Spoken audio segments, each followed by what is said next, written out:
دین حق۔ یہ خطبہ 21 مارچ 1947 کو جامعہ ملیہ دہلی میں دیا گیا تھا۔ قرآن جس دعوے کے ساتھ نوع انسانی کو اپنے پیش کردہ مسلک کی طرف دعوت دیتا ہے وہ خود اس کے اپنے الفاظ میں یہ ہے، ان الدین عند اللہ الاسلام۔ یہی ذرا سا فقرہ میری اس تقریر کا موضوع ہے، زیادہ تفصیل کا موقع نہیں، بہت اختصار کے ساتھ میں پہلے اس کے معنی کی تشریح کروں گا، جس سے یہ واضح ہو جائے گا کہ اس فقرہ میں دراصل کس چیز کا دعویٰ کیا گیا ہے۔ پھر اس سوال پر بحث کروں گا کہ یہ دعویٰ تسلیم کیا جانا چاہیے یا نہیں، اور آخر میں یہ بیان کروں گا کہ اگر اسے تسلیم کر لیا جائے تو پھر اس کو تسلیم کر لینے کے مقتضیات کیا ہیں۔ عموماً اس فقرے کا جو سیدھا سادہ مفہوم بیان کیا جاتا ہے وہ یہ ہے کہ سچا مذہب تو اللہ کے نزدیک بس اسلام ہی ہے، اور اسلام کا جو تصور عام طور پر لوگوں کے ذہن میں ہے وہ اس کے سوا کچھ نہیں کہ یہ ایک مذہب کا نام ہے جو اب سے 1300 برس پہلے عرب میں پیدا ہوا تھا، اور جس کی بنا حضرت محمد صلی اللہ علیہ وسلم نے ڈالی تھی۔ بنا ڈالی تھی کا لفظ میں قصداً اس لیے استعمال کر رہا ہوں کہ صرف غیر مسلم ہی نہیں بلکہ بکثرت مسلمان اور اچھے خاصے ذی علم مسلمان بھی حضرت محمد صلی اللہ علیہ وسلم کو بانی اسلام کہتے اور لکھتے ہیں۔ گویا ان کے نزدیک اسلام کی ابتدا حضرت صلی اللہ علیہ وسلم ہی سے ہوئی، اور آپ ہی اس کے بانی فاؤنڈر ہیں۔ لہٰذا جب ایک غیر مسلم قرآن کا مطالعہ کرتے ہوئے اس فقرے پر پہنچتا ہے تو وہ یہ گمان کر کے سرسری طور پر اس سے گزر جاتا ہے کہ جس طرح ہر مذہب صرف اپنے ہی برحق ہونے اور دوسرے مذہبوں کے باطل ہونے کا مدعی ہے،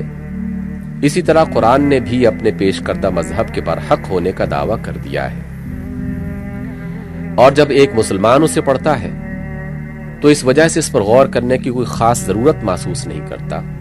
کہ جس مذہب کو اس فقرے میں برحق کہا گیا ہے اسے وہ خود بھی برحق مانتا ہے، یا اگر غور و فکر کے لیے اس کے ذہن میں کوئی تحریک پیدا ہوتی بھی ہے تو وہ بالعموم یہ رخ اختیار کر لیتی ہے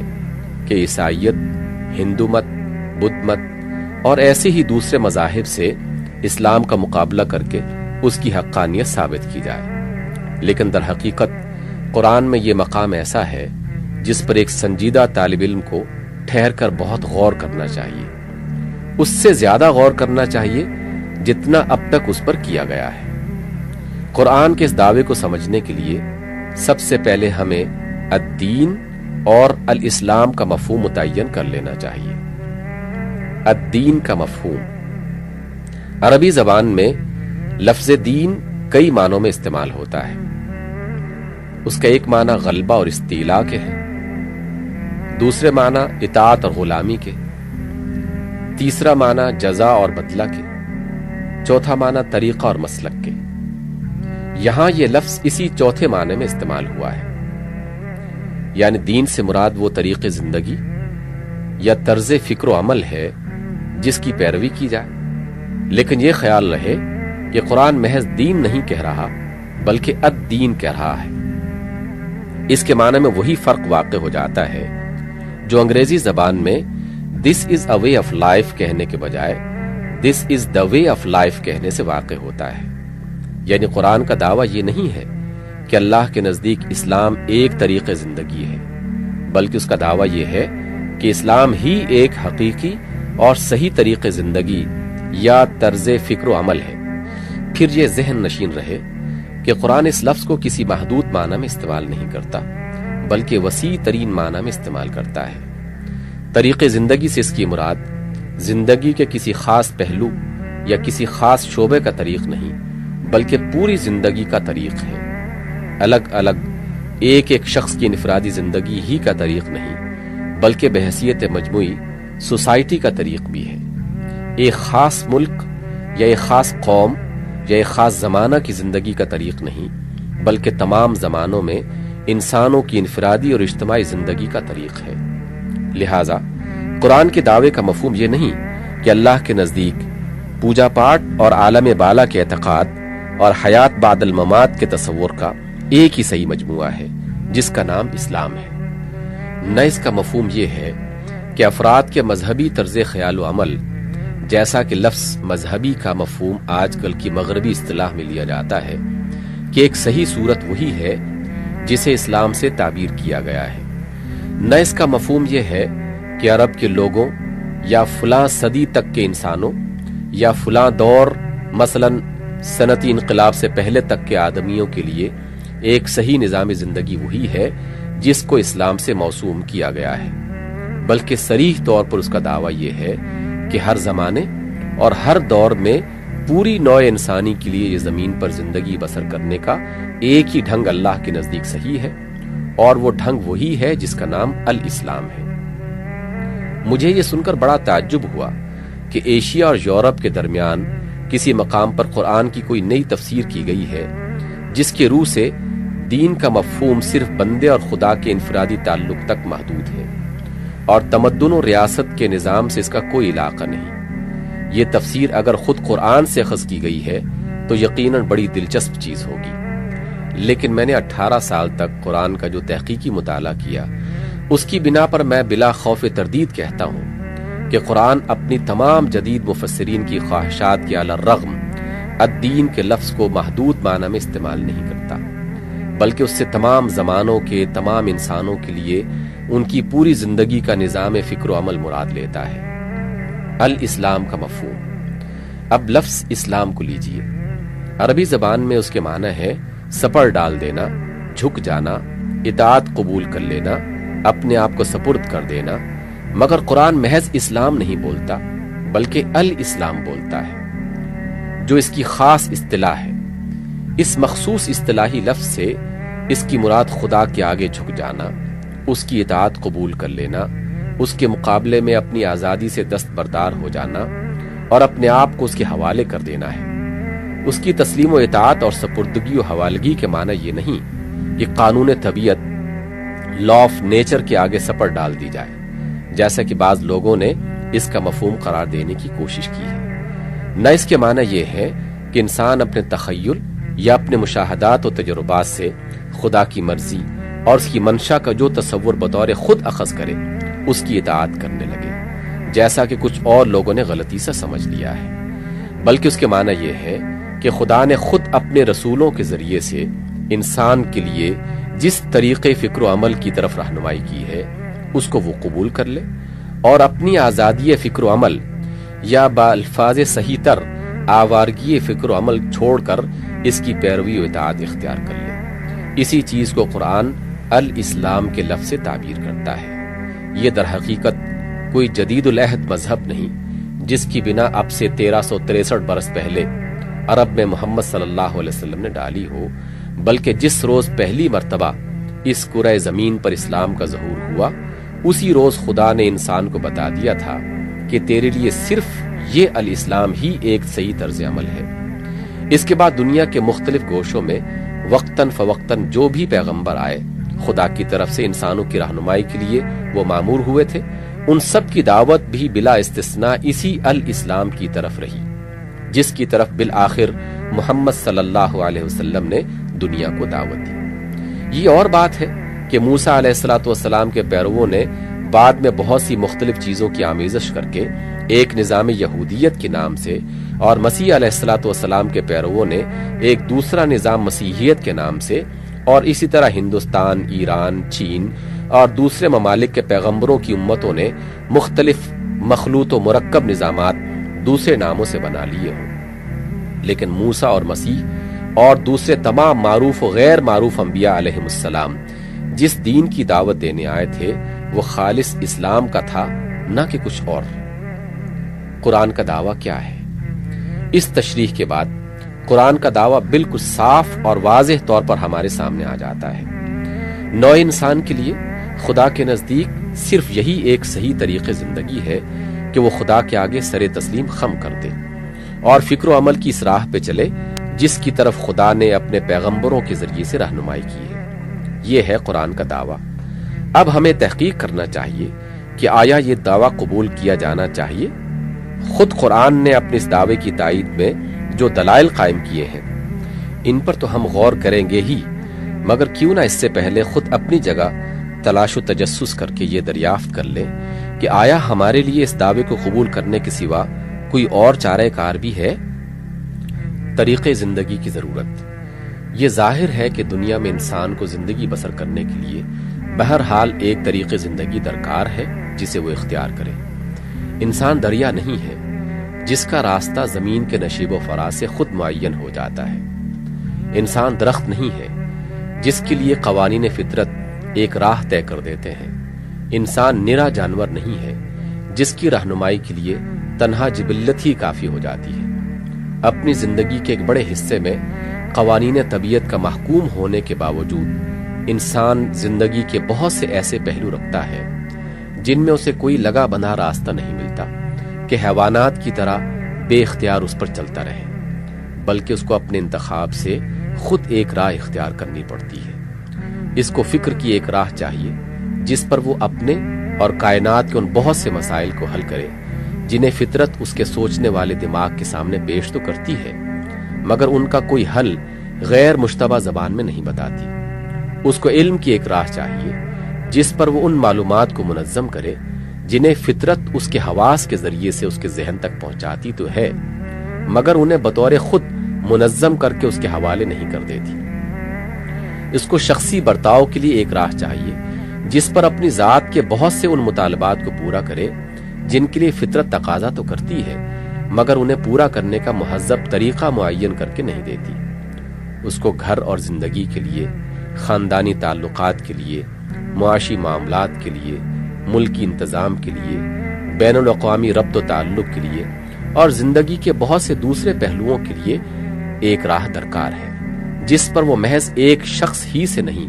بلکہ ایک جماعت، ایک قوم، ایک نوع کی حیثیت سے بھی چلے اور ان مقاصد تک پہنچ سکے جو اگرچہ فطرتاً اس کے مقصود و مطلوب ہیں،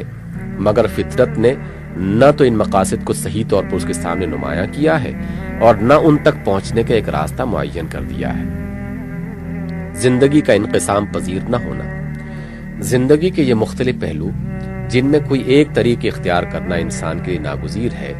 بجائے خود مستقل شعبے اور ایک دوسرے سے بے نیاز محکمے نہیں ہیں۔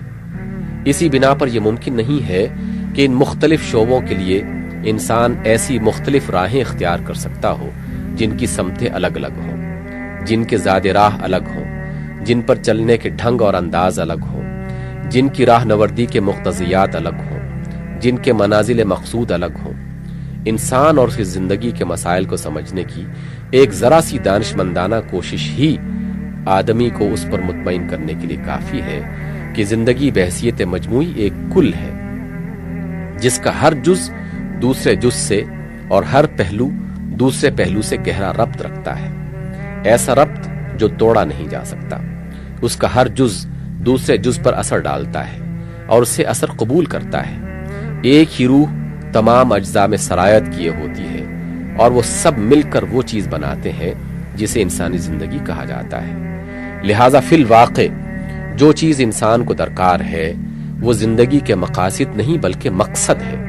جس کے ضمن میں سارے چھوٹے بڑے مقاصد پوری موافقت کے ساتھ اپنی اپنی جگہ لے سکیں اور جس کے حصول کی کوشش میں وہ سب حاصل ہو جائیں۔ اس کو راستے نہیں بلکہ راستہ درکار ہے جس پر وہ اپنی پوری زندگی کو اس کے تمام پہلوؤں سمیت کامل ہم آہنگی کے ساتھ اپنے مقصود حیات کی طرف لے چلے۔ اس کو فکر، علم، ادب، آرٹ، تعلیم، مذہب، اخلاق، معاشرت، معیشت، سیاست، قانون وغیرہ کے لیے الگ الگ نظامات نہیں بلکہ ایک جامع نظام درکار ہے جس میں یہ سب ہمواری کے ساتھ سموئے جا سکیں، جس میں ان سب کے ایک مزاج اور ایک ہی طبیعت رکھنے والے مناسب اصول موجود ہوں اور جس کی پیروی کر کے آدمی اور آدمیوں کا مجموعہ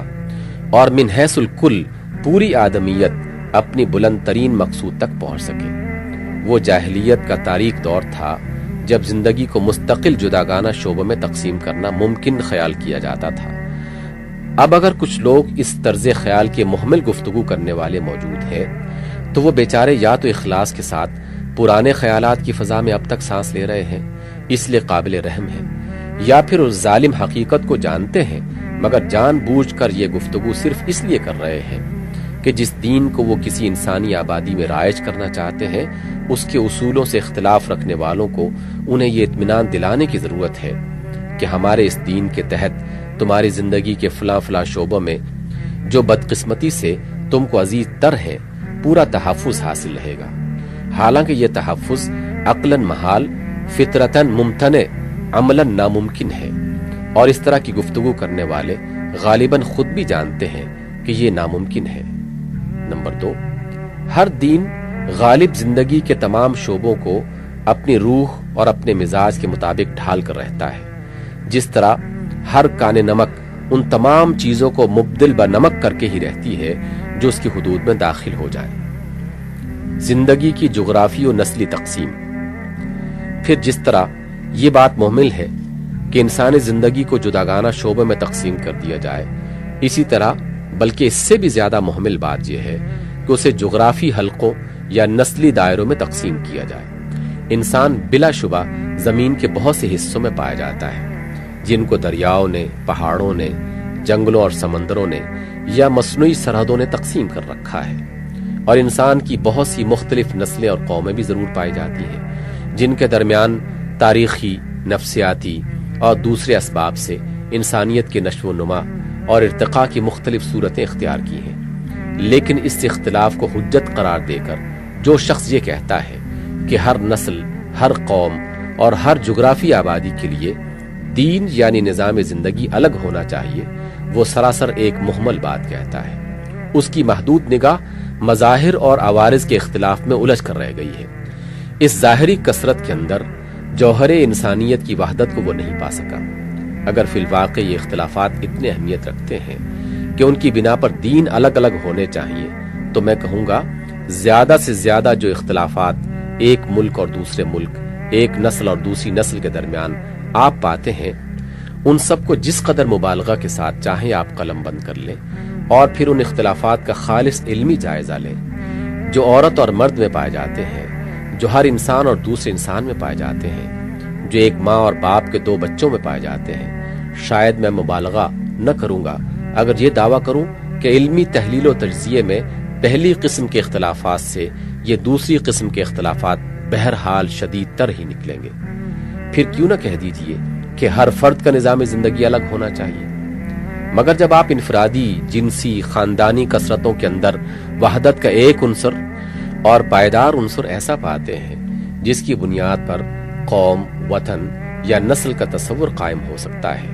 اور اس تصور کی بنا پر ایک قوم یا ایک ملک کی کثیر آبادی کے لیے ایک نظام زندگی ممکن ہونا خیال کیا جاتا ہے، تو آخر کس چیز نے آپ کو روک دیا ہے کہ قومی، نسلی، وطنی کثرتوں کے درمیان ایک بڑی اور بنیادی وحدت کا عنصر آپ نہیں پا سکتے جس پر انسانیت کا تصور قائم ہو، اور جس کی بنا پر تمام عالم انسانی کا ایک دین یا نظام زندگی ہونا ممکن خیال کیا جائے؟ کیا یہ واقع نہیں ہے کہ تمام جغرافی، نسلی اور قومی اختلافات کے باوجود اصل بنیادی امور میں سب انسان بالکل یکساں ہیں؟ کیا وہ قوانین طبی یکساں نہیں ہیں جن کے تحت انسان دنیا میں زندگی بسر کر رہا ہے؟ کیا وہ نظام جسمانی یکساں نہیں ہے جس پر انسان کی تخلیق ہوئی ہے؟ کیا وہ خصوصیات یکساں نہیں ہیں جن کی بنا پر انسان دوسری موجودات سے الگ ایک مستقل نوع قرار پاتا ہے؟ کیا وہ فطری داعیات اور مطالبات یکساں نہیں ہیں جو اس کے اندر ودیت کیے گئے ہیں؟ کیا وہ قوتیں یکساں نہیں ہیں جن کے مجموعے کو ہم نفس انسانی کہتے ہیں؟ اور کیا بنیادی طور پر وہ تمام طبعی، نفسیاتی، تاریخی، تمدنی اور معاشی عوامل بھی یکساں نہیں ہیں جو انسانی زندگی میں کار فرما ہے؟ اگر یہ واقعہ ہے کہ ان تمام امور میں سب انسانوں کے درمیان یکسانی پائی جاتی ہے، تو پھر یقیناً ان اصولوں کو بھی جو انسان بحیثیت انسان کی فلاح کے لیے صحیح ہوں عالمگیر ہونا چاہیے۔ ان کے قومی یا نسلی یا وطنی ہونے کی کوئی وجہ نہیں۔ قومیں اور نسلیں ان اصولوں کے تحت اپنے خصوصیات کا اظہار اور جزوی طور پر اپنے معاملات زندگی کا بندوبست مختلف طریقوں سے کر سکتی ہے، اور ان کو ایسا کرنا چاہیے، مگر انسان کو انسان ہونے کے ناطے سے جس صحیح دین یا نظام زندگی کی ضرورت ہے وہ بہرحال ایک ہی ہونا چاہیے۔ عقل یہ باور کرنے سے انکار کرتی ہے کہ جو چیز ایک قوم کے لیے حق ہو وہ دوسری قوم کے لیے باطل ہو جائے، اور جو ایک قوم کے لیے باطل ہو وہ دوسری قوم کے لیے حق ہو جائے۔ زندگی کی زمانی تقسیم، ان محملات اور جدید زمانہ کے عالمانہ محملات میں سے ایک اور بات جو حقیقت کے اعتبار سے محمل ترین ہے، مگر حقیقت ہے کہ یقینیت کے پورے وثوق کے ساتھ پیش کی جاتی ہے، انسانی زندگی کی زمانی تقسیم ہے۔ یعنی کہا جاتا ہے کیونکہ زندگی کے مسائل و معاملات ہر دور میں بدل جاتے ہیں، اور نظام زندگی کا حق یا باطل ہونا سراسر ان مسائل و معاملات ہی کی نوعیت پر منحصر ہے۔ یہ بات اسی انسانی زندگی کے متعلق کہی جاتی ہے جس کے ساتھ ارتقاء کی گفتگو بھی کی جاتی ہے، جس کی تاریخ میں کارفرما قوانین بھی تلاش کیے جاتے ہیں، جس کے گزشتہ تجربات سے حال کے لیے سبق اور مستقبل کے لیے احکام بھی مستنبط کیے جاتے ہیں، اور وہ جس کے لیے انسانی فطرت نام ایک چیز بھی ثابت کی جاتی ہے۔ میں پوچھتا ہوں کہ آپ کے پاس کوئی ایسا آلہ پیمائش ہے جس سے آپ نوع انسانی کی اس مسلسل تاریخی حرکت کے درمیان دور یا زمانے یا عہد کی واقعی حد بندیاں کر سکتے ہوں؟ اور کیا ممکن ہے کہ ان حد بندیوں میں سے کسی ایک خط پر انگلی رکھ کر آپ کہہ سکتے ہوں کہ اس خط کے اس پار جو زندگی کے مسائل تھے وہ اس پار آ کر تبدیل ہو گئے ہیں، اور جو حالات اس پار تھے وہ اس پار بھی باقی نہیں رہے؟ اگر فی الواقع انسانی سرگزشت ایسے ہی الگ الگ زمانی ٹکڑوں میں منقسم ہے، تب تو یوں سمجھنا چاہیے کہ ایک ٹکڑا جو گزر چکا ہے وہ بعد والے ٹکڑے کے لیے محض ایک فضول و لایانی چیز ہو گیا، اس کے گزرتے ہی وہ سب کچھ ضائع ہو گیا جو انسان نے اس حصہ دہر میں کیا تھا۔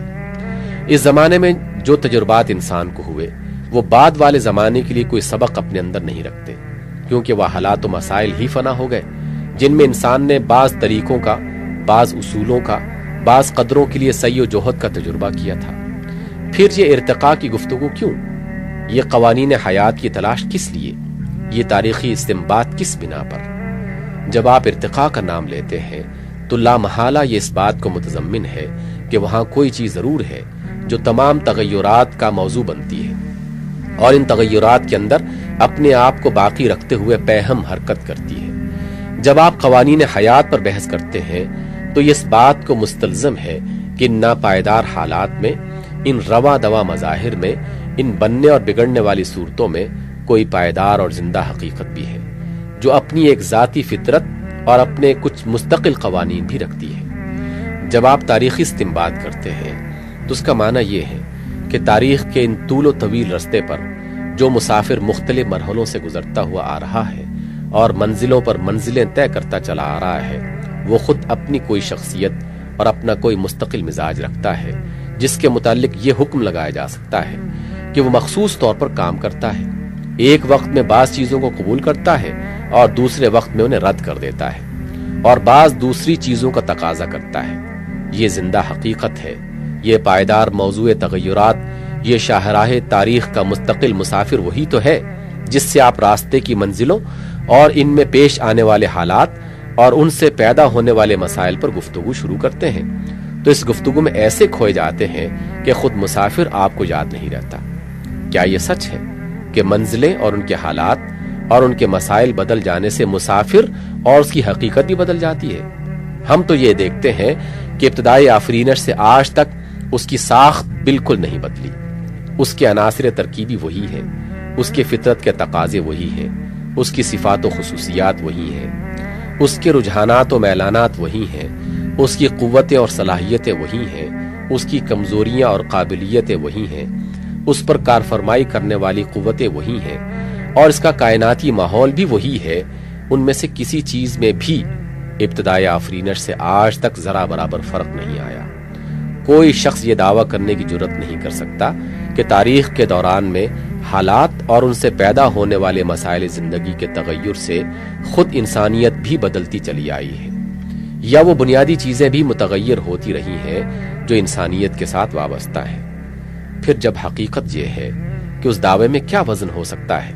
کہ انسان کے لیے جو چیز کل تریاق تھی وہ آج زہر ہے، جو چیز کل حق تھی وہ آج باطل ہے، جو چیز کل قدر رکھتی تھی آج وہ بے قدر ہے۔ انسان کیسے طریقے زندگی کا حاجت مند ہے؟ اصل یہ ہے کہ انسانی افراد اور جماعتوں نے تاریخ کے دوران میں نفس انسانیت کو اس سے تعلق رکھنے والی بنیادی چیزوں کو سمجھنے میں دھوکہ کھا کر اور بعض حقیقتوں کے اعتراف میں مبالغہ اور بعض کے ادراک میں قصور کر کے جو غلط نظام زندگی وقتاً فوقتاً اختیار کیے اور جنہیں انسانیت کبریٰ ہیومینٹی ایٹ لارج نے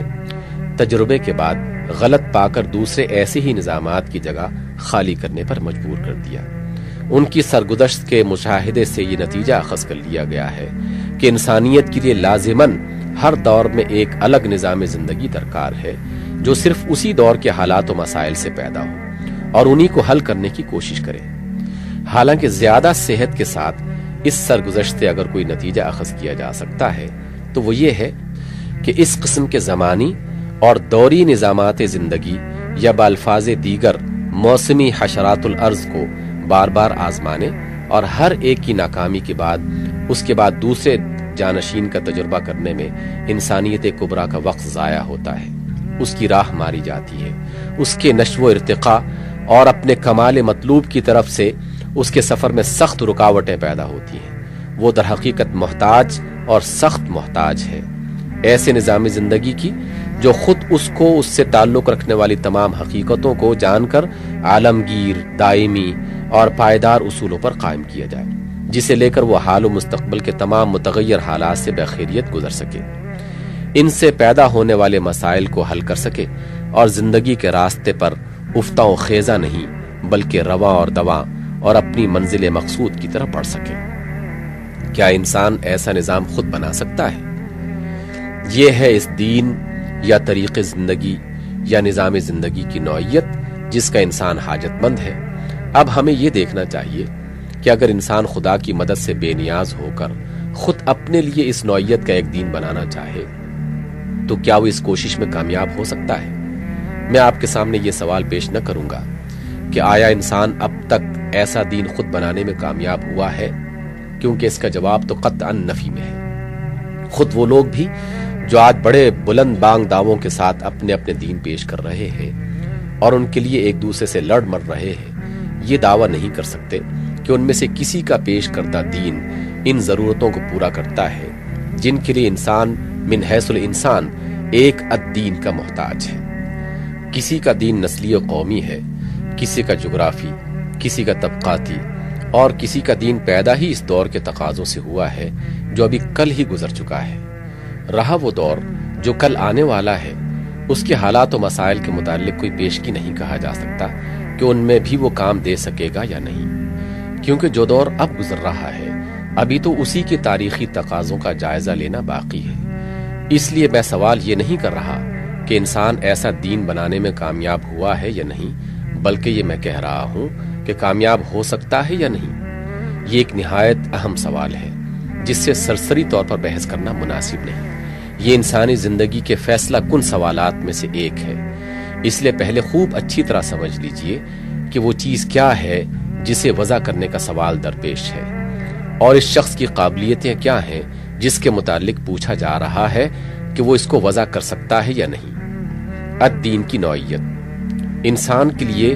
جس الدین کی ضرورت میں نے ابھی ثابت کی ہے، اس سے مراد کوئی ایسا تفصیلی ضابطہ نہیں جس میں ہر زمانے اور ہر قسم کے حالات کے لیے تمام چھوٹے بڑے جزیات تک مرتب ہوں، اور جس کی موجودگی میں انسان کا کام صرف اس کے مطابق عمل کرنا ہو، بلکہ دراصل اس سے مراد ایسے ہماگیر ازلی و ابدی اصول ہے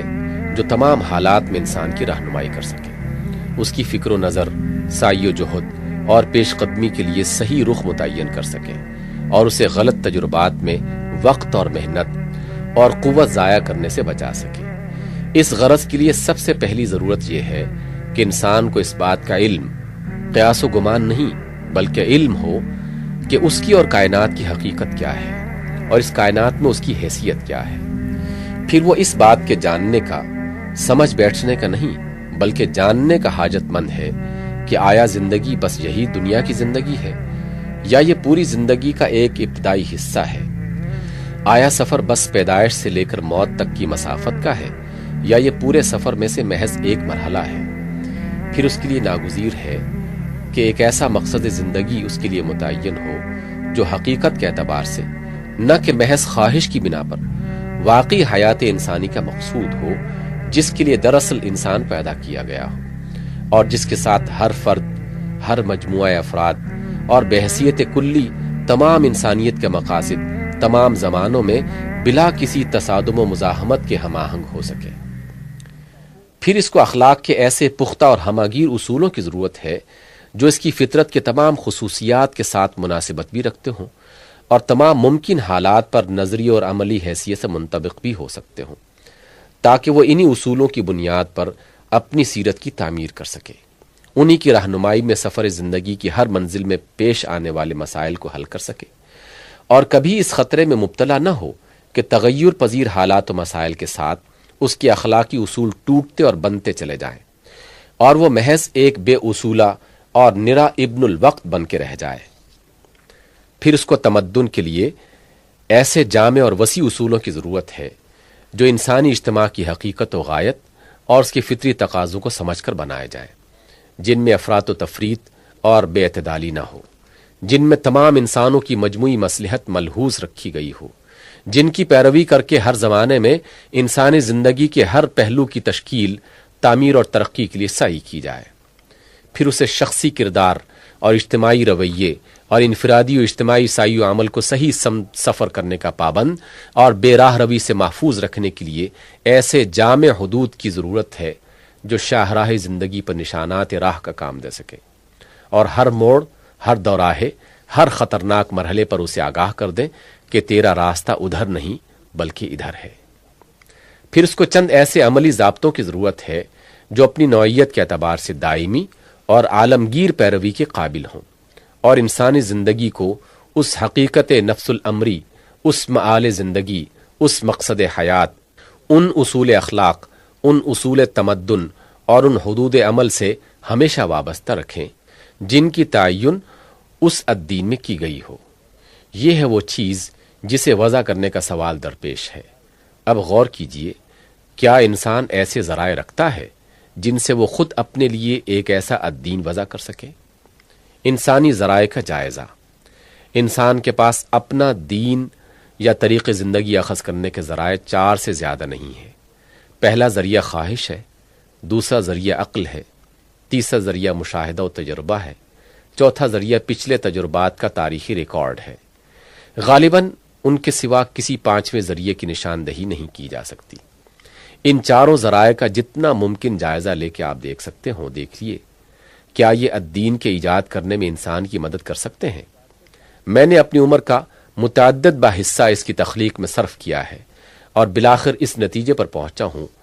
کہ یہ ذرائع الدین کی ایجاد میں تو مدد نہیں دے سکتے، البتہ اگر کوئی غیر انسانی رہنما الدین کو پیش کر دے تو اسے سمجھنے، پرکھنے، پہچاننے اور اس کے مطابق زندگی کے تفصیلی نظام کو وقتاً فوقتاً مرتب کرتے رہنے میں ضرور مددگار بن سکتے ہیں۔ خواہش۔ پہلے خواہش کو لیجئے، کیا یہ انسان کی رہنما بن سکتی ہے؟ اگرچہ یہ انسان کے اندر ایک اصلی محرک عمل ہے، مگر اس کی عین فطرت میں جو کمزوریاں موجود ہیں ان کی بنا پر یہ رہنمائی کی قابل ہرگز نہیں ہو سکتی۔ تنہا رہنمائی کرنا تو درکنار،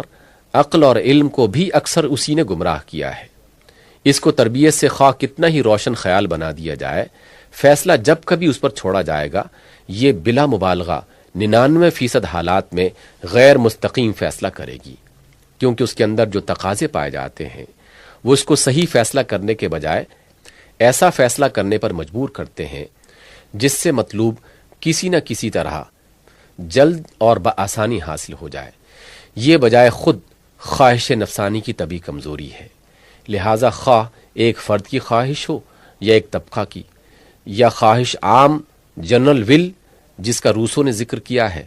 بہرحال کسی قسم کی انسانی خواہش میں بھی فطرتاً یہ صلاحیت نہیں ہے کہ ایک دین کے وضع کرنے میں مددگار بن سکے، بلکہ جہاں تک مسائل عالیہ، الٹیمیٹ پرابلمز، مثلا حیات انسانی کی حقیقت، اس کے معال اور اس کی غایت کا تعلق ہے، ان کو حل کرنے میں وہ کسی طرح مددگار نہیں ہو سکتی۔ عقل۔ پھر عقل کو لیجئے، اس کی تمام بہترین صلاحیتیں مسلم، انسانی زندگی میں اس کی اہمیت بھی ناقابل انکار، اور یہ بھی تسلیم کہ انسان کے اندر یہ بہت بڑی رہنما طاقت ہے، لیکن قطع نظر اس سوال کے کہ انسان کے لیے الدین کس کی عقل وضع کرے گی، زید کی، بکر کی، تمام انسانوں کی، یا انسانوں کے کسی خاص گروہ کی، اس زمانے کے لوگوں کی، یا کسی پچھلے زمانے کے لوگوں کی، یا آئندہ آنے والوں کی؟ سوال صرف یہ ہے کہ بجائے خود عقل انسانی کے حدود کا جائزہ لینے کے بعد کیا آپ کہہ سکتے ہیں کہ الدین کے وضع کرنے میں اس پر اعتماد کیا جا سکتا ہے؟ اس کے تمام فیصلے منحصر ہیں اس مواد پر جو حواس اس کو فراہم کر کے دیں۔ وہ غلط مواد فراہم کر کے دیں گے تو یہ غلط فیصلہ کر دے گی، اور جن امور میں وہ کوئی مواد فراہم کر کے ہی نہ دیں ان میں اگر یہ خود شناس ہے تو کوئی فیصلہ نہ کرے گی، اور اگر برخود غلط ہے تو اندھیرے میں چوبائی تیر چلاتی رہے گی۔ یہ محدودیتیں جس بیچاری عقل کے ساتھ لگی ہوئی ہیں وہ آخر کس طرح اس کی اہل ہو سکتی ہے کہ نوع انسانی کے لیے الدین بنانے کی تکلیف اسے دی جائے؟ الدین بنانے کا انحصار جن مسائل عالیہ کے حل پر ہے ان میں حواس سرے سے کوئی مواد فراہم کرتے ہی نہیں ہیں۔ پھر کیا عقل سے امید کی جا سکتی ہے کہ وہ ناقص مواد پر صحیح اور کامل قدریں متعین کرے گی؟ اسی طرح الدین کے جو دوسرے اجزاء ترکیبی میں نے بیان کیے ہیں ان میں سے کسی ایک کے جز کے لیے بھی حواس سے بالکل صحیح اور مکمل مواد حاصل نہیں ہو سکتا جس کی بنا پر عقل ایک جامع اور مکمل نظام بنا سکے۔ اور اس پر مزید یہ کہ عقل کے ساتھ خواہش کا عنصر مستقل طور پر لگا ہوا ہے جو اسے ٹھیٹھ عقلی فیصلہ دینے سے روکتا ہے، اس کی راست تروی کو کچھ ٹیڑھ کی طرف مائل کر کے ہی چھوڑتا ہے۔ لہٰذا اگر یہ فرض کر لیا جائے کہ عقل انسانی حواس کے فراہم کردہ مواد کی ترتیب اور اس سے استدلال کرنے میں کوئی غلطی نہ کرے گی، تب بھی اپنی کمزوریوں کی بنا پر وہ اتنا بل بوتا نہیں رکھتی کہ اتنے بڑے کام کا بوجھ اس پر ڈالا جا سکے۔ یہ بوجھ اس پر ڈالنا اس پر بھی ظلم کرنا ہے اور خود اپنے آپ پر بھی۔ سائنس۔ اب تیسرے ذریعے کو لیجئے، یعنی وہ علم جو مشاہدات و تجربات سے حاصل ہوتا ہے۔ میں اس علم کی قدر و قیمت کا اعتراف کرنے میں کسی طالب علم سے پیچھے نہیں ہوں اور نہ ذرا برابر اس کی تحقیق کرنا پسند کرتا ہوں، لیکن اس کی محدودیتوں کو نظر انداز کر کے اسے وہ وسعت دینا جو فی الواقع اسے حاصل نہیں ہے میرے نزدیک بے علمی ہے۔ علم انسانی کی حقیقت پر جس شخص کی بھی نظر ہوگی وہ اس بات کو ماننے سے انکار نہ کرے گا کہ جہاں تک مسائل عالیہ کا تعلق ہے ان کی تہ تک اس کی رسائی محال ہے، کیونکہ انسان کو وہ ذرائع حاصل ہی نہیں ہے جن سے وہ اس تک پہنچ سکے۔ نہ وہ اس کا براہ راست مشاہدہ کر سکتا ہے اور نہ مشاہدہ و تجربے کے تحت آنے والی اشیاء سے استدلال کر کے اس کے متعلق ایسی رائے قائم کر سکتا ہے جس پر علم کا اطلاق ہو سکتا ہو۔ لہذا الدین وضع کرنے کے لیے جن مسائل کا حل معلوم کرنا سب سے پہلی ناگزیر ضرورت ہے وہ تو علم کی دسترس سے باہر ہی ہیں۔ اب رہا یہ سوال کہ اخلاقی قدریں، تمدن کے اصول اور بے راہ روی سے بچانے والے حدود معین کرنے کا کام آیا علم کے حوالے کیا جا سکتا ہے یا نہیں؟ تو اس بحث سے قطع نظر کرتے ہوئے یہ کام کسی شخص یا گروہ یا کسی زمانے کا علم انجام دے گا، ہمیں یہ دیکھنا چاہیے کہ علمی طور پر یہ کام انجام دینے کے لیے ناگزیر شرائط کیا ہیں۔ ان کے لیے اولین شرط یہ ہے کہ ان تمام قوانین فطرت کا علم ہو جن کے تحت انسان اس دنیا میں جی رہا ہے۔ اس کی دوسری شرط یہ ہے کہ خود انسان کی اپنی زندگی سے جو علوم تعلق رکھتے ہیں وہ مکمل ہو۔ اس کے لیے تیسری شرط یہ ہے کہ ان دونوں قسم کے علوم یعنی کائناتی اور انسانیاتی علوم کی معلومات یکجا ہوں اور کوئی ذہن کامل ان کو صحیح ترتیب دے کر ان سے صحیح استدلال کر کے انسان کے لیے اخلاقی قدروں کا، تمدن کے اصولوں کا اور بے راہ روی سے بچانے والی حدوں کا تعین کرے۔ یہ شرائط نہ اس وقت تک پوری ہوئی ہیں نہ امید کی جا سکتی ہے کہ 5000 برس بعد پوری ہو جائیں گی۔ ممکن ہے کہ انسانیت کی وفات سے ایک دن پہلے یہ پوری ہو جائیں، مگر اس وقت اس کا فائدہ ہی کیا ہوگا؟ تاریخ۔ آخر میں اس ذریعہ علم کو لیجئے جسے ہم پچھلے تجربات کا تاریخی ریکارڈ یا انسانیت کا نامہ اعمال کہتے ہیں۔ اس کی اہمیت اور اس کے فائدوں سے مجھے انکار نہیں ہے، مگر میں کہتا ہوں اور غور کریں گے تو آپ بھی مان لیں گے کہ الدین وضع کرنے کا عظیم الشان کام انجام دینے کے لیے یہ بھی ناکافی ہے۔ میں یہ سوال نہیں کرتا کہ یہ ریکارڈ ماضی سے حال کے لوگوں تک صحت اور جامعیت کے ساتھ پہنچا ہے کہ نہیں۔ میں یہ بھی نہیں پوچھتا کہ اس ریکارڈ کی مدد سے الدین وضع کرنے کے لیے انسانیت کا نمائندہ کس ذہن کو بنایا جائے گا، ہیگل کے ذہن کو، مارکس کے ذہن کو، ارنسٹ ہیکل کے ذہن کو، یا کسی اور ذہن کو۔ میں صرف یہ پوچھنا چاہتا ہوں کہ ماضی، حال یا مستقبل میں کسی تاریخ کا ریکارڈ ایک الدین وضع کرنے کے لیے کافی مواد فراہم کر سکے گا؟ اس تاریخ کے بعد پیدا ہونے والے خوش قسمت ہیں، باقی رہے اس سے پہلے گزر جانے والے تو ان کا بس اللہ ہی حافظ۔ مایوس کن نتیجہ۔ یہ مختصر اشارات جو میں نے کیے ہیں، مجھے توقع ہے کہ ان میں کوئی علمی یا استدلالی غلطی نہیں کی ہے، اور اگر انسان کے ذرائع کا یہ جائزہ جو میں نے لیا ہے صحیح ہے تو پھر ہمیں کوئی چیز اس یقین تک پہنچنے سے باز نہیں رکھ سکتی کہ انسان اپنے لیے کوئی کچا پکا، غلط سلط، وقتی اور مقامی دین تو وضع کر سکتا ہے، لیکن وہ چاہے کہ الدین وضع کر لے تو یہ قطعی محال ہے۔ پہلے بھی محال تھا، آج بھی محال ہے، اور آئندہ کے لیے بھی اس کے امکان سے پوری مایوسی ہے۔ اب اگر کوئی خدا رہنمائی کے لیے موجود نہیں ہے، جیسا کہ منکرین خدا کا خیال ہے، تو انسان کے لیے مناسب یہ ہے کہ خودکشی کر لے۔ جس مسافر کے لیے نہ کوئی رہنما موجود ہو اور نہ جس کے اپنے پاس راستہ معلوم کرنے کے ذرائع موجود ہوں، ان کے لیے یاس اور کامل یاس کے سوا کوئی مقدر نہیں۔ اس کا کوئی ہمدرد اس کے سوا اور کیا مشورہ دے سکتا ہے کہ سر راہ ایک پتھر سے اپنی مشکل آسان کر لے؟ اور اگر خدا ہے لیکن رہنمائی کرنے والا خدا نہیں ہے، جیسا کہ بعض فلسفیانہ اور سائنٹیفک طرز کے مثبتین خدا کا گمان ہے، تو یہ اور بھی افسوسناک صورتحال ہے۔ جس خدا نے موجودات عالم کی بقا و نشو و نما کے لیے ہر اس چیز کی فراہمی کا انتظام کیا ہے جس کی ضرورت کا تصور کیا جا سکتا ہے، لیکن ایک نہیں کیا تو صرف انسان کی اس سب سے بڑی ضرورت کا انتظام جس کے بغیر پوری نو کی زندگی غلط ہوئی جاتی ہے۔ اس کی بنائی ہوئی دنیا میں رہنا ایک مصیبت ہے، ایک ایسی مصیبت جس سے بڑھ کر کسی دوسری مصیبت کا تصور ممکن نہیں۔ آپ غریبوں اور مفلسوں، بیماروں اور زخمیوں، مظلوموں اور دکھی جنتاؤں کی مصیبت پر کیا روتے ہیں؟ روئیے اس پوری نوع کی مصیبت پر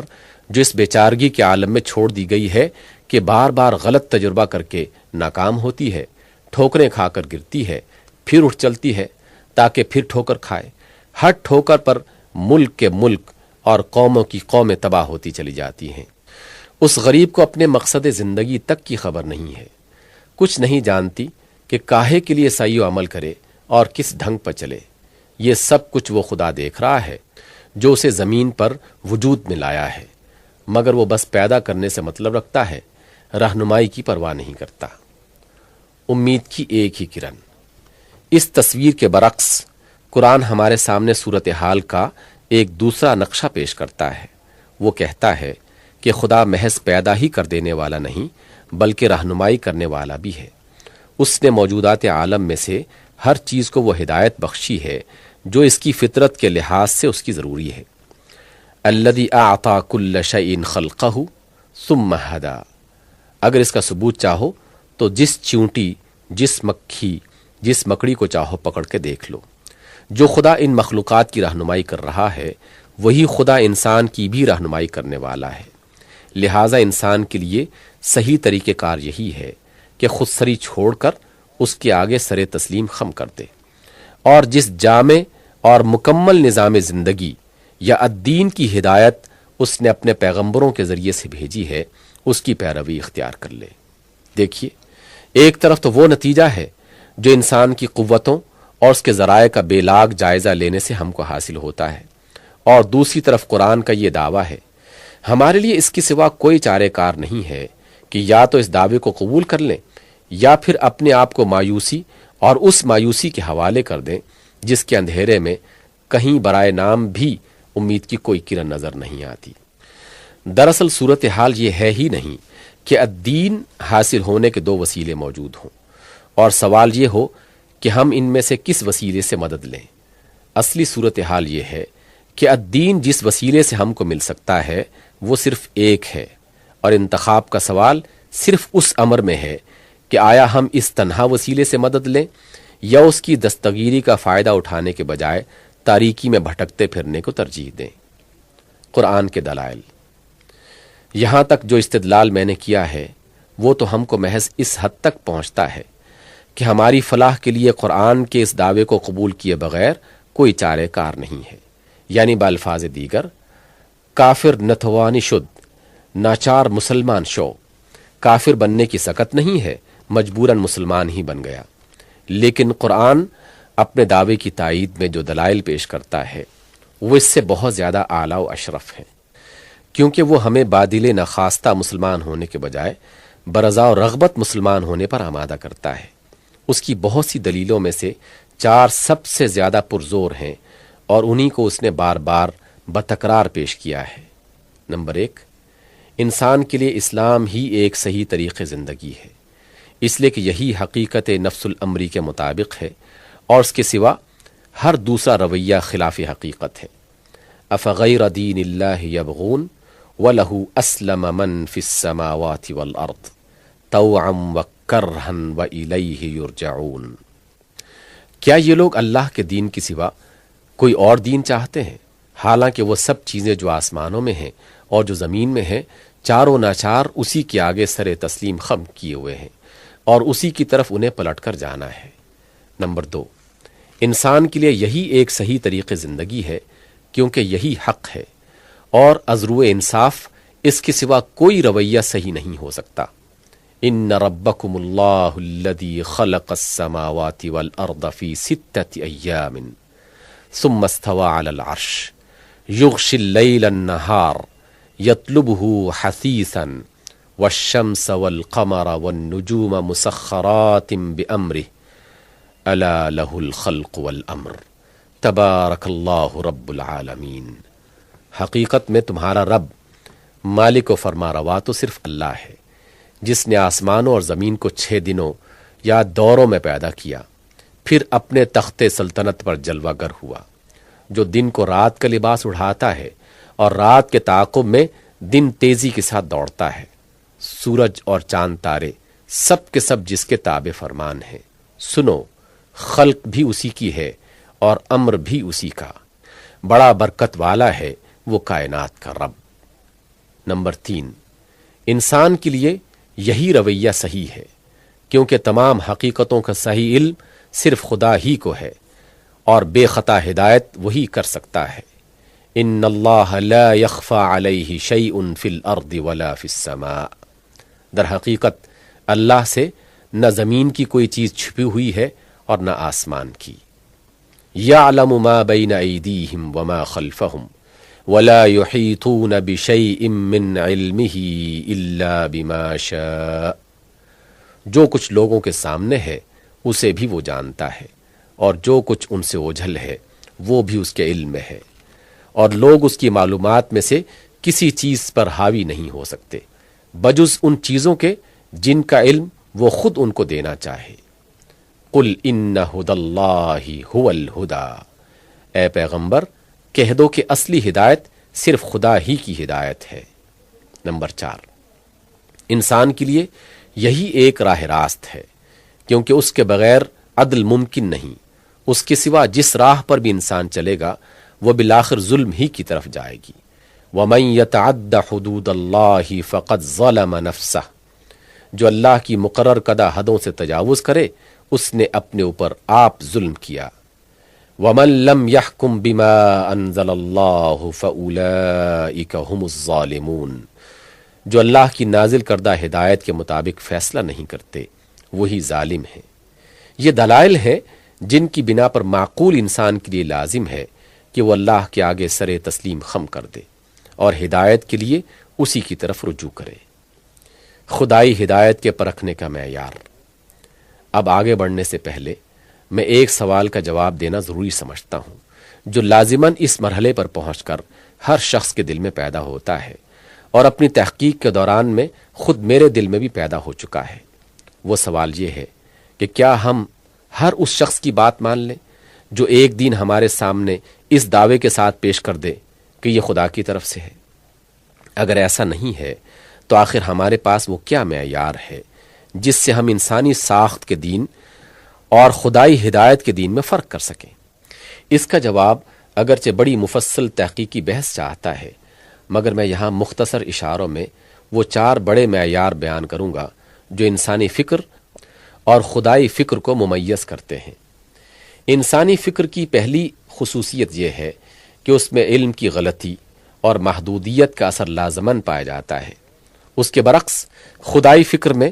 غیر محدود علم اور صحیح علم کی شان بالکل نمایاں ہوتی ہے۔ جو چیز خدا کی طرف سے ہوگی اس میں آپ ایسی کوئی چیز نہیں پا سکتے کہ وہ کبھی کسی زمانے میں کسی ثابت شدہ علمی حقیقت کے خلاف ہو، یا جس کے متعلق یہ ثابت کیا جا سکے کہ اس کے مصنف کی نظر سے حقیقت کا فلاں پہلو اوجھل رہ گیا۔ مگر اس معیار تحقیق کو استعمال کرتے ہوئے یہ بات نہ بھول جائیے کہ علم اور علمی قیاس اور نظریہ علمی میں بڑا فرق ہے۔ ایک وقت میں جو علمی قیاسات اور علمی نظریات دماغوں پر چھائے ہوتے ہیں، اکثر غلطی سے ان کو علم سمجھ لیا جاتا ہے،